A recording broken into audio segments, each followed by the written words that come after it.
Hello everyone, welcome back to our channel. Astrophysics Pinto. I'm very excited to have all of you back again. Today we're going to discuss a very nice identity which is known as one of the most beautiful equations of mathematics. It is known as the EULIER equation of mathematics. Complex numbers, so please get ready for it and enjoy the video. In order to prove this relationship of cos of theta plus I sine of theta is equals to e to the power of I times theta. If you look at it, there is a little bit of complication because how can this be equals to this? Well, in this case you must have a knowledge of complex numbers, which I'm going to introduce to you in approximately 5 to 6 minutes of complex numbers before proving our identity. When we talk about complex numbers, we're talking about numbers which are special. They are used to solve some kind of equations such that x squared is equal to -1. In this case, if you apply under root both sides, you're going to get x equals to under root of -1, which is actually, you won't be able to get that value without applying the knowledge of complex numbers. So what mathematicians say in order to solve this equation is that they assigned a new, or they introduced a new letter to the mathematics, which is called I. They say that I is going to be under root of -1. Okay? Now, what is nice here is that if you square both sides, this will die. We're going to get that I squared is equals to -1.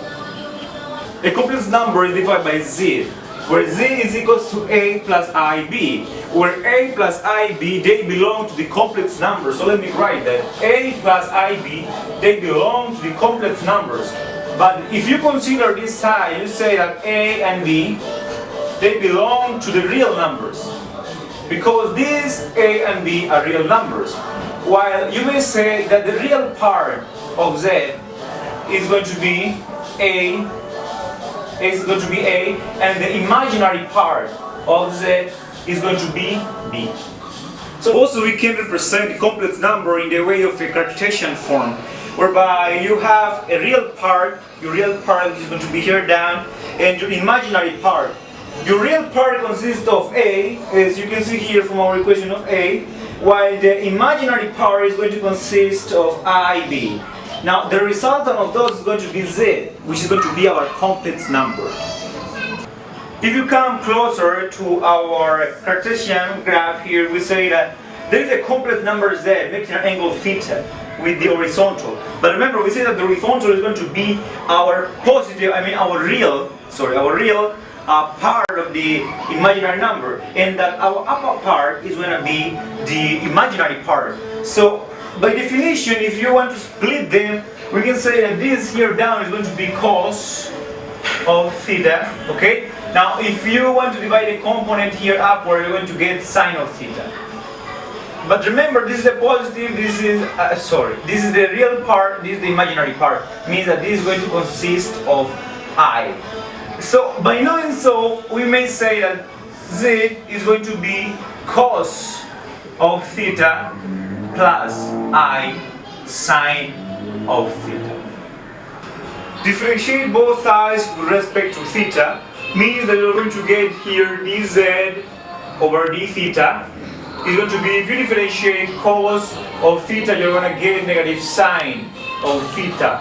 Plus, if you differentiate I times sine of theta, you're going to get I times positive cos of theta. Arrange this properly, making the positive in the beginning. So we say that dz over d theta is going to be I cos of theta minus sine of theta.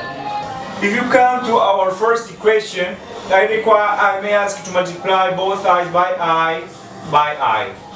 You're going to get Iz is equals to I cos of theta plus I squared, because the I times I, you get I squared, sine of theta. But if you come to what we said before, we say that I is equals to the under root of -1, means that if you square both sides, you say that I squared is going to be -1. Means that Iz is going to be I cos of theta minus 1 sine of theta. Okay? Now, this is the sum of saying Iz is equals to I cos of theta minus sine of theta. If you look at our, let me call it equation number 1, the one we got here, let me call it equation number 2. If you compare them very well, you see that I cos of theta minus sine of theta, and here I have I cos of theta minus sine of theta. Means that they have the same value, so I may equate them together. dz over d theta is going to be to iz, according to what we derived already. Now, in this case, because we have z and z, we may bring dz here and multiply by d theta. So we say dz over z is going to be I d theta. After doing this, we have to integrate both sides. What I'm going to get here, you know, it is 1 over z, so I'm going to get ln of z. Okay? I may say plus c, but in this case I'm going to keep that c aside and I continue. I have d theta. Means my answer is going to be I, and if I factorize outside, I get I theta. So this is going to be my answer of ln of z is equals to I theta. Good. But we know that ln of x is equals to logarithm of x base e. So we can say this is going to be logarithm of z base e, which is equals to I theta.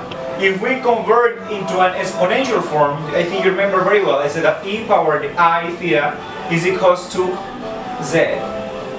But what is z? According to our first equation, we know that e power I theta is going to be cos of theta plus I sine of theta. At this point, we're going to deduce the most beautiful equation in mathematics. Now, at theta is equals to pi, so you say that e power I pi is going to be cos of pi plus I sine of pi. Now, we know that sine of pi is going to be 0 and cos of pi is going to be negative 1. So e power the I pi is going to be negative 1 plus 0. If you bring this negative 1 to this side, you get that e power the I pi is plus 1 is equals to 0. Now this one here is known as the most beautiful equation in mathematics. And again, thank you very much for watching our videos. I hope you subscribe, and I really enjoy making these videos with you because I'm always learning the same as you are. So please, don't give up in mathematics.